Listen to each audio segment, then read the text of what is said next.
సరేరా, నీ మాట వింటా. ఏ అమ్మాయి వెనక పడను ఇంక నుంచి. పడిపోతారంటవా? అలాగని పూర్తిగా మానేయకూడదు. మనం బ్రతికున్నామన్న సంగతి కూడా వాళ్ళు మర్చిపోతారు. మరైతే పడమంటావా? పడనట్టుగా పడితేనే మనం వాళ్ళని పడేయాలని ట్రై చేస్తున్నామన్న డౌట్ వాళ్ళకి రాకుండా, పడేయడం మాత్రమే పరమావాదిగా ప్రయత్నిస్తూ పని కానిచ్చేసి పబ్బం గడుపుకోవడానికి చూస్తున్నాడనే అనుమానం కలిగించకుండా, వీడికి పడటానికే నేను పుట్టానన్న ఆలోచన వాళ్ళకు వచ్చేలా చెయ్యాలి. అలా చేస్తే పడిపోతారంటావా? గ్యారంటీ లేదు. ఏంట్రా ఈ కన్ఫ్యూజన్? ఏం చేస్తే వాళ్ళు పడతారు? ఎలా అర్థం చేసుకోవాలో చెప్పి సావరా. ఆడవాళ్ళని అర్థం చేసుకోవడం ఎలా అన్న విషయం మీద గీతలో పరమాత్మ ఏం చెప్పాడో తెలుసా?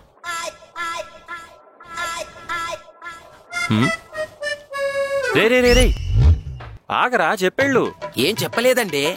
అంటే ఆడోళ్ళు ఆయనకు కూడా అర్థం కాలా. పరమాత్మకే అర్థం కాలేదంటే మన పరిస్థితి ఏంటి?